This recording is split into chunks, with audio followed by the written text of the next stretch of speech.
E aí, gente, tudo bem com vocês? Sejam bem-vindos a mais uma aula de geografia aqui do canal Parabólica.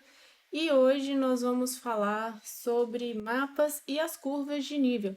Eu sei que essa aula era para ter saído ontem, na quinta-feira, dia 22, mas devido a alguns imprevistos, a gente resolveu fazer ela hoje porque ontem foi meio corrido, eu ainda não tinha acabado de preparar os slides.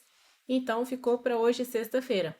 Lembrando que essa aula ela iria até representações cartográficas, mas eu resolvi dividir o conteúdo para não ficar uma aula tão extensa, eu poder detalhar mais algumas coisas, porque eu sei que a parte de escala, algumas pessoas têm um pouquinho mais de dificuldade porque envolve conta, regra de três, tem umas fórmulas.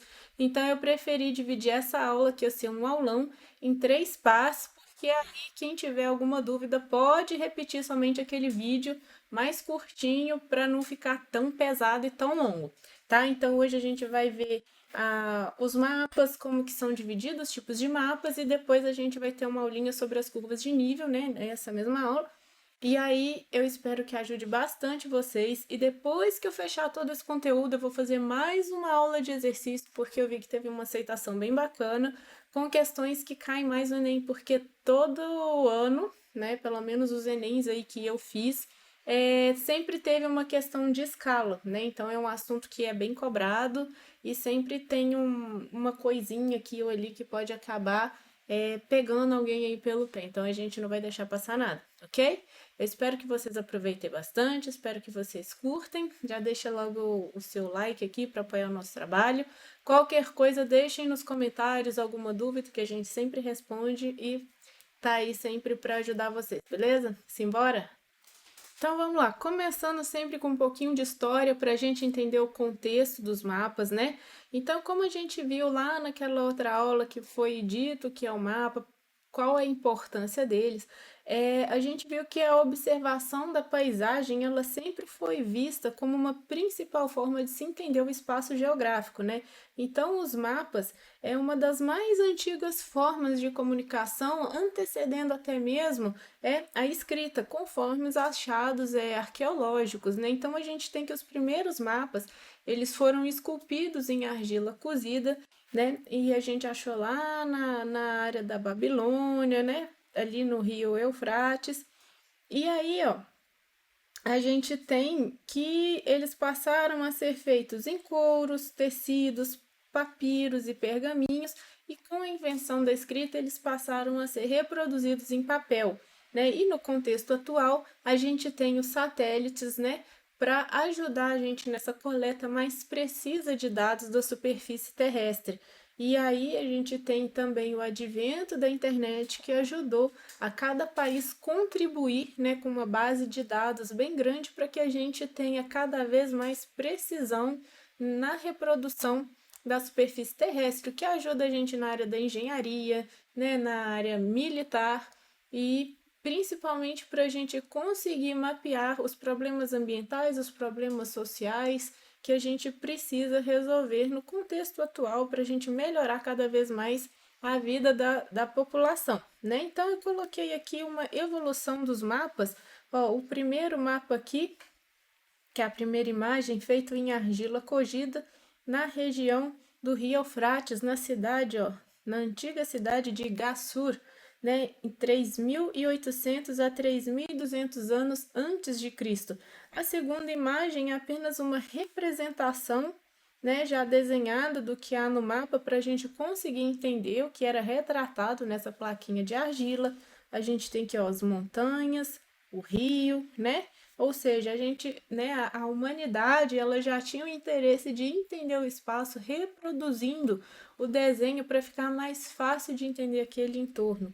E aí aqui, ó, uma imagem dessa mesma região, só que hoje com o advento dos satélites da internet. É uma imagem do Google Earth. A gente tem aqui, ó, a região, né, Bagdá, Samara, no Iraque, né, dessa antiga região, das ruínas onde foram achados esses mapas, essa plaquinha de argila, certo? Então, ó, a gente consegue ver a evolução do mapeamento terrestre, como que se deu com a evolução tecnológica.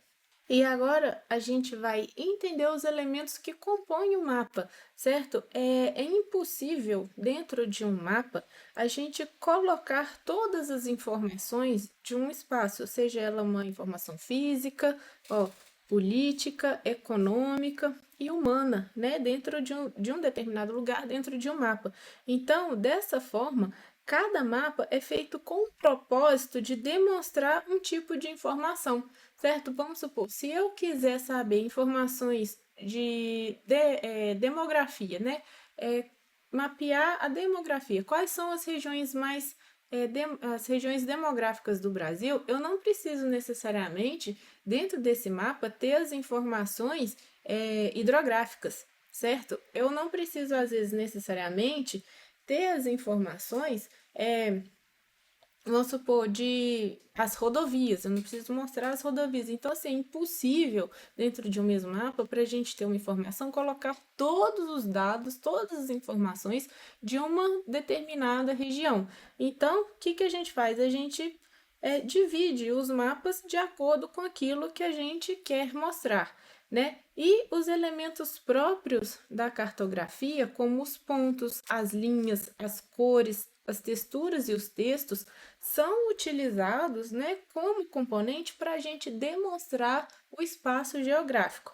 Então, ó, elementos que todo mapa bem feito deve ter.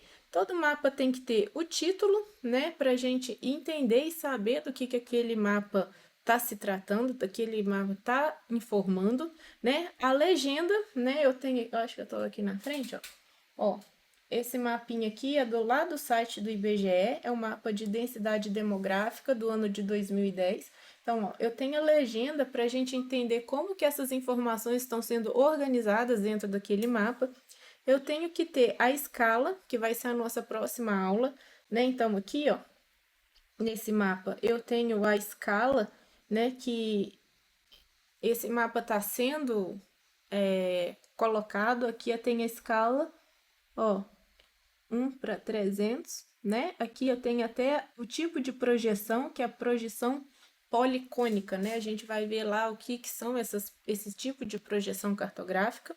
Eu tenho que ter a indicação dos pontos cardeais, eu sempre tenho que mostrar para onde que o norte está apontando, porque a partir desse norte, dependendo do tipo de mapa, eu consigo fazer alguns trabalhos. Vamos supor, se eu quero um mapa de um determinado bairro para eu fazer um projeto, seja ele urbano ou um projeto residencial, eu tenho que saber para onde o norte está apontando para eu fazer o estudo de insolação, né? E eu tenho que ter, ó, as coordenadas geográficas ou alfanuméricas, né? Então eu tenho aqui, ó, as coordenadas, certo? Lá no site do IBGE eu tenho o Atlas, tá? Então lá vocês podem entrar, acessar, porque tem muitos mapas disponíveis para que vocês possam estudar. Então eu peguei esse mapa aqui, ó, de densidade demográfica, justamente para a gente ver ele como exemplo, ó. Eu tenho aqui a legenda, deixa eu sair aqui da frente, ó, onde o mais vermelhinho aqui está mostrando que eu tenho mais de 100 habitantes por quilômetro quadrado. Então, eu já consigo analisar, ó, todo o sul, sudeste, a parte litorânea, interior aqui do Amazonas, como parte, né, Mato Grosso, como as partes mais habitadas, né? Então, com base nisso, eu consigo traçar o perfil da região dependendo da característica que eu quero analisar. E aqui eu coloquei um outro mapa de exemplo para a gente ver esses elementos dos mapas. Ó, aqui eu tenho o título, ó, me falando que é um mapa de clima, né? Climas do Brasil. Aqui eu tenho a legenda, ó, onde as cores, né, que são elementos muito utilizados para se construir mapa. Então, ó, cada cor aqui eu tenho um clima, ó, super úmido, úmido, semiúmido, com 4 a 5 meses secos. Então, ele mapeou isso tudinho. Tenho as cores, né? Eu tenho aqui a escala me falando, ó, de 0 a esse pedacinho aqui no mapa, ó. Esse tamanhozinho equivale a 240 quilômetros. Na próxima aula eu vou trazer para vocês é tipo uma régua, né? Que chama escalímetro, que a gente usa para trabalhar com escala, né? Eu, como arquiteta, usei muito escalímetro porque a gente sempre tem que trabalhar com escalas. Então, esse escalímetro ajuda a gente demais quando a gente pega um mapa, uma planta, um desenho, uma carta cartográfica, para a gente fazer as medições das distâncias e saber mais ou menos como que a gente vai fazer um desenho em cima daquilo ali, tá? Então, a gente vai entender direitinho como que as escalas funcionam. Ó, aqui o tipo de projeção que esse mapa foi desenhado é uma projeção policônica, né? Ele falou aqui, ó, o meridiano de referência, tá? E o paralelo de referência. Eu tenho as coordenadas, ó, tanto de latitude como longitude. Eu tenho aqui, ó, os trópicos, né? A linha do Equador. Então, ó, tá tudo completinho nesse mapa. Ó, aqui a fonte, tá, gente? Lá no site do IBGE tem, já falei, tem muitos mapas para vocês consultarem. Tem um atlas estudantil disponível para que vocês podem fazer download, tá? Então é bem legal. Ó, aqui, ó, tem a escala dele aqui, ó, de novo, tá? Ó, 1 para 5 milhões. Então, esse mapa, ele tem todos os elementos que um bom mapa para se analisar tem que ter, certo? E aqui, ó, a gente vai estudar agora os tipos de mapa. Nós temos os mapas topográficos e os mapas temáticos, certo? E aí a gente, né, nós temos essas duas classificações. E os mapas topográficos ou de base são aqueles mapas que a gente procura representar a superfície terrestre o mais próximo possível da realidade. Ó, sempre dentro das limitações impostas pela pequena escala. A gente vai ver na próxima aula a diferença de mapa e carta cartográfica, né? O que diferencia os dois é a escala. Mapa, geralmente eu tenho uma escala pequena, a gente vai entender essas diferenças do que uma escala pequena e uma escala grande, e a carta cartográfica ela tem uma escala média a grande, tá? E ambas, né, tanto os mapas quanto as cartas cartográficas, eu tenho que eles são feitos por forma sistemática, por meio de levantamentos, né, mais precisos. Eu tenho mais precisão de planimetria e altimetria.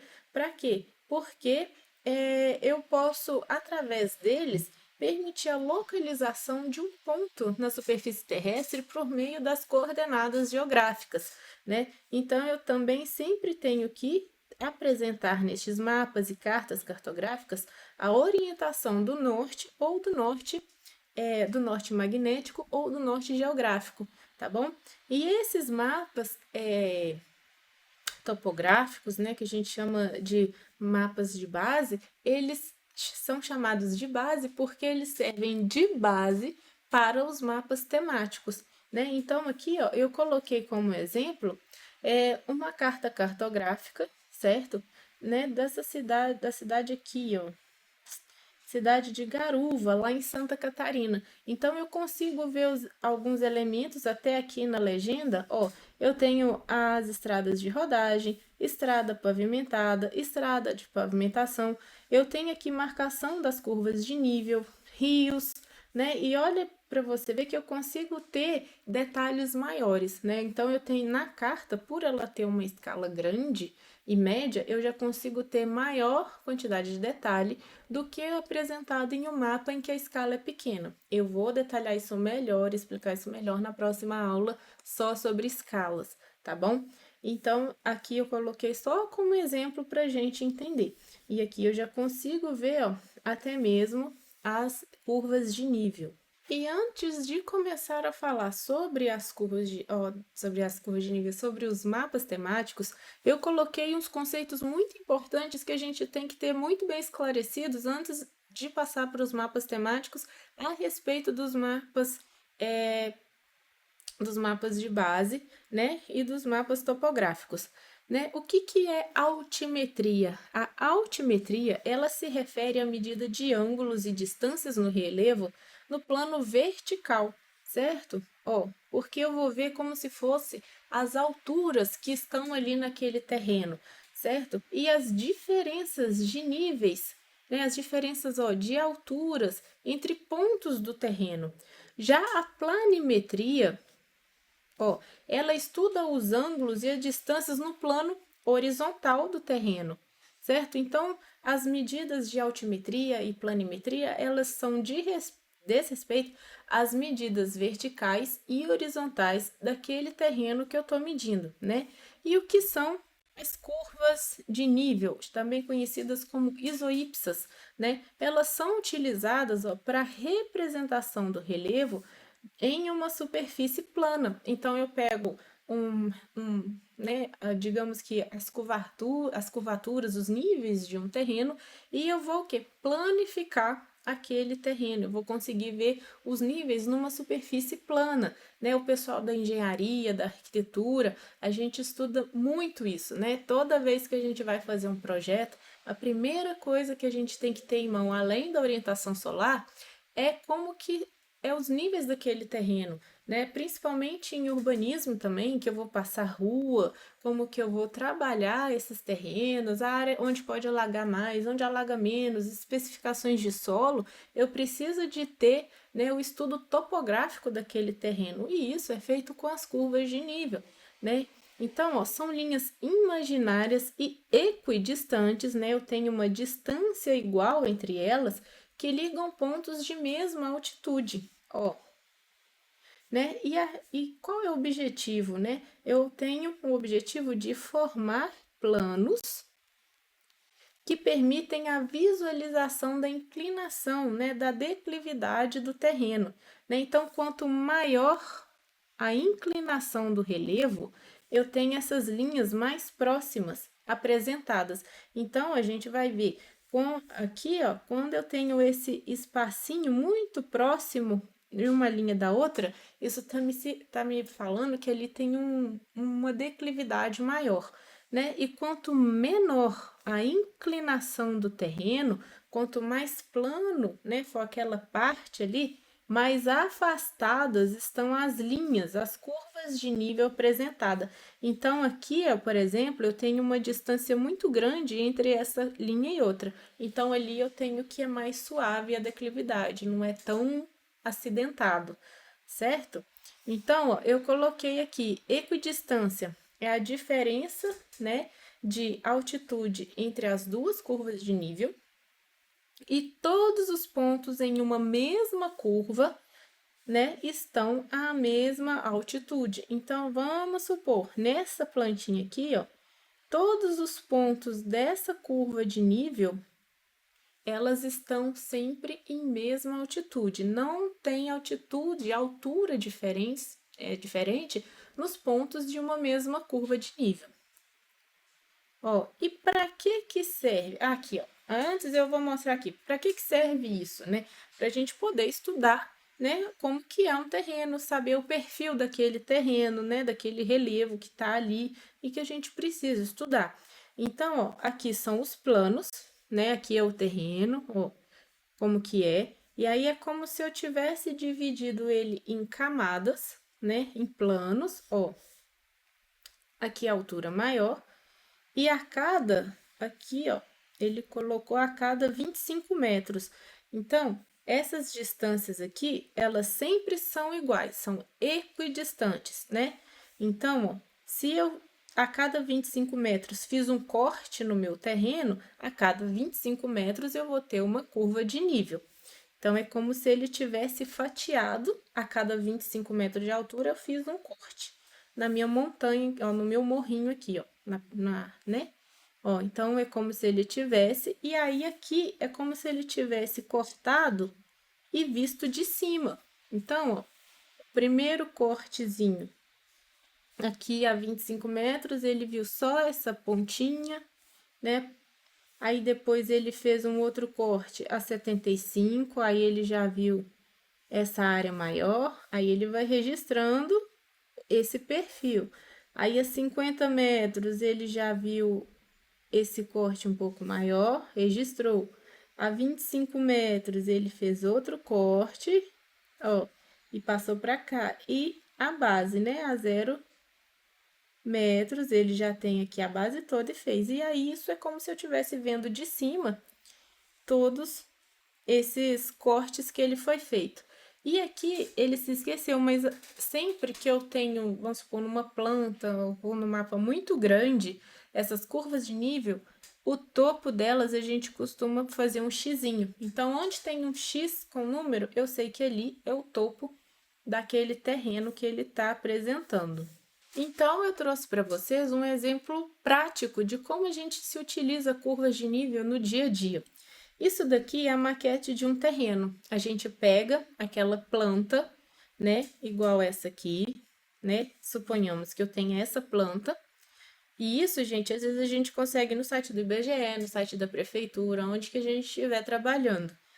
A gente imprime, a gente coloca no papel e vai cortando essas camadas de acordo com a escala. E aí, a espessura de cada platô desse aqui equivale à altura na realidade, tá? É tudo equivalente. Então, vamos supor, se cada medida dessa altura aqui for 1 metro, eu tenho que achar uma escala direitinho que eu preciso, achar um material que eu cole lá e fique com essa altura exatamente igual 1 metro para eu ter a altura real daquele terreno que eu tô querendo estudar. Então, ó, a gente faz a maquete da topografia, depois a gente, lógico que depois de muito estudo, faz o projeto e tal, a gente vai fazendo o projeto de acordo com a topografia daquele terreno. Então, aqui eu já tenho uma maquete, ó. Quem for fazer arquitetura vai fazer demais isso. Eu lembro que eu ficava madrugadas e madrugadas fazendo maquete, cortando curva de nível para montar terreno, para a gente ver. É bem legal. E aí, ó, aqui, olha, não é o mesmo terreno, tá? Porque esse aqui é uma foto de uma outra maquete. Isso aqui é do ArcDaily. Quem gosta de ver projeto, esse site só tem projeto bacana, tá? Vale a pena ir lá e visitar. Então, aqui eu já tenho uma maquete já de um projeto pronto e ele trabalhou toda a topografia, ó. Foi um terreno bem inclinado e ele aproveitou das curvas para fazer o projeto ali direitinho, ó. Ele não cavou e fez um platôzão plano e colocou lá. A própria inclinação do terreno, ele aproveitou para fazer o projeto, ó, que legal que ficou. Então, ó, cada nível desse é uma altura que tem lá. E aqui ele fez até um escadão, ó. Tá vendo? Ele adaptou o projeto para aquela inclinação. Então, para isso que serve a gente entender como é que são as curvas de níveis, como que é a declividade de terreno, para a gente entender sedimentação de um lugar, como é que funciona, fazer estrada, projetar cidade, projetar bairro, para a gente serve para tudo que a gente vai fazer, qualquer alteração do espaço geográfico, tá? Ó, então, eu trouxe a título de curiosidade, porque às vezes a gente vê as coisas na escola e a gente fica assim, tá, mas isso serve pra quê? Aí, quando a gente entra lá na faculdade, que a gente vai juntar o Lé com o CRE. Então, ó, isso aqui, para quem for fazer engenharia e arquitetura, vai cansar de fazer essas maquetes e trabalhar com curva de nível. Então, ó, é assim que se mede, tá? A gente tem os níveis direitinho e a gente consegue traçar o perfil dos terrenos, entender como é que funciona, clima, tudo certinho. E aí, para fechar a aula, agora a gente fala dos mapas temáticos, né, que eles possuem informações selecionadas sobre um determinado assunto, né, sobre o espaço geográfico, podendo ser ele de ordem natural, falando do clima, do relevo, da vegetação, ou de ordem social, né, para a gente entender demografia, industrialização, agricultura, né, áreas que são mais alfabetizadas, né, e nos mapas temáticos, diferentemente dos mapas topográficos, a precisão altimétrica e planealtimétrica, elas são deixadas em segundo plano, né, porque a gente leva mais em consideração as representações quantitativas e qualitativas dos temas selecionados. Então, eu preciso de dados quantitativos e qualitativos para eu conseguir organizar melhor e classificar melhor essas informações de acordo com aquilo que eu quero passar, né? Com a informação daquele mapa. Então, aqui, ó, eu peguei lá no site do IBGE também, ó, a rede geral de esgotamento sanitário do ano de 2015. Então, aqui eu tenho, ó, as informações. O norte, eu tenho as coordenadas, eu tenho o título, a legenda, né? Ó, a escala, o tipo de projeção que está sendo utilizada, né? Então, ó, tem aqui, ó, que a rede geral de esgotamento, menos de 20% dos domicílios atendidos, eu tenho as áreas em amarelo claro. Aqui esse, eu não sei se é amarelo ou alaranjado, um amarelinho mais ou menos escurinho, de 20,01 a 40, né? Então eu consigo fazer uma análise desses dados que estão sendo me passados e fazer até mesmo uma associação com a história do lugar, com o histórico de desenvolvimento, algumas outras características, né? Vegetação, clima, onde chove mais, onde chove menos, onde recebe mais incentivos, onde recebe menos, né? Então, assim, isso tudo vai organizar informações para que eu possa ter a compreensão melhor daquele espaço geográfico, certinho? Então, ó, é isso. Essa aula é mais curtinha. Semana que vem a gente vai ter representações cartográficas e escalas. E na outra aula eu vou fazer uma aula só com as projeções cartográficas separadas para ficar melhor de se entender e às vezes ficar até mais prático, porque às vezes a pessoa tem dúvida no assunto, mas o outro já está bem tranquilinho, está bem sedimentado. Então hoje é isso. Eu espero que vocês tenham curtido, espero que vocês tenham entendido o assunto, espero que vocês tenham gostado. Qualquer coisa, coloquem as dúvidas nos comentários. Eu vou ficando por aqui. Um grande beijo para vocês, um ótimo final de semana e fui!